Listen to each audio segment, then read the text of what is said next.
ओबीसीतील सूक्ष्म मायक्रो जाती घटकांनी राजकीय अस्तित्व निर्माण करण्यासाठी लढा तीव्र करावा. अंजलीताई आंबेडकर इतरांच्या बरोबरीने राजकारणात पर्यायाने सत्तेत वाटा मिळवून घेण्यासाठी ओबीसीतील 18 पगड जाती समूहातील 12 बलुतेदार म्हणून मान्यता मिळविलेल्या सूक्ष्म जाती समूहांनी एकत्रित येऊन त्यांच्या हक्कासाठी आंदोलनाचा लढा तीव्र करावा. त्यासाठी वंचित बहुजन विकास आघाडी त्यांना मोलाचे सहकार्य करणार असल्याचे स्पष्ट प्रतिपादन अंजलीताई आंबेडकर यांनी केले. आज भारतरत्न बाबासाहेब आंबेडकर यांच्या महापरिनिर्वाण दिनानिमित्त पातुर्डा येथे मायक्रो ओबीसी संघटनेद्वारा विजय पोहनकर यांच्या नेतृत्वात सुरू झालेल्या आंदोलन सभेत बोलताना व्यक्त केले.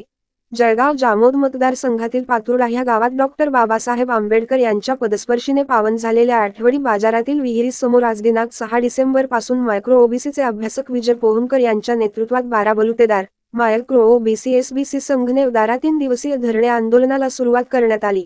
या धरणे आंदोलनाला जाहीर पाठिंबा देण्यासाठी वंचित बहुजन आघाडीच्या नेत्या अंजलीताई आंबेडकर ह्या आपल्या असंख्य कार्यकर्त्यासह प्रामुख्याने उपस्थित होत्या. राज्यातील सध्याच्या राजकीय परिस्थितीचा विचार करता केंद्रात आणि राज्यात मायक्रो ओबीसीचे प्रतिनिधित्व नगण्य असल्याचे सांगून हे प्रतिनिधित्व वाढवण्यासाठी ओबीसीतील सूक्ष्म जाती समूहांनी सत्तेत आपला वाटा मिळवून घेण्यासाठी लढा तीव्र करण्याची गरज असून वंचित बहुजन विकास आघाडी त्यासाठी कटिबद्ध असल्याचे त्यांनी यावेळी बोलताना आपले मत व्यक्त केले.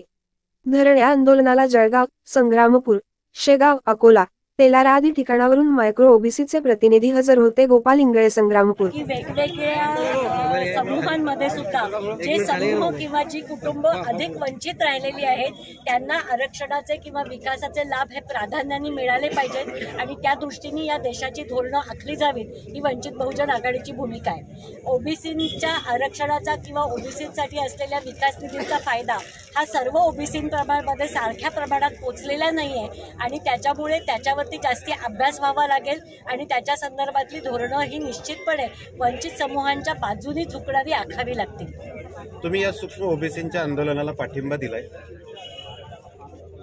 हो, सूक्ष्म ओबीसींच्या आंदोलनाला आणि त्यांच्या संघर्षाला आमचा कायम पाठिंबा आहे. मला हे आवर्जून सांगावंसं वाटेल की वंचित बहुजन आघाडी हा महाराष्ट्रातला एकमेव पक्ष असा आहे की जिल्हा परिषदांमध्ये जेमतेम 50 आणि 60 घरं सुद्धा असताना न्हावी असेल, भोई असेल, कोळी असेल, तेली असेल अशा वेगवेगळ्या समूहांना राजकीय प्रतिनिधित्व वंचित बहुजन आघाडीने मिळवून दिलेलं आहे. आत्ताच्या वंचित बहुजन आघाडीच्या राज्य कार्यकारिणीमध्ये 3 मायक्रो ओबीसींचं प्रतिनिधित्व आहे. हे बाकी कुठल्याही राजकीय पक्षामध्ये तुम्हाला आढळणार नाही. फक्त माझं सगळ्यांना एकच सांगणं आहे की ही लढाई राजकीय आहे आणि त्याच्याबरोबर वंचितांच्या प्रवाहामध्ये सामील व्हा.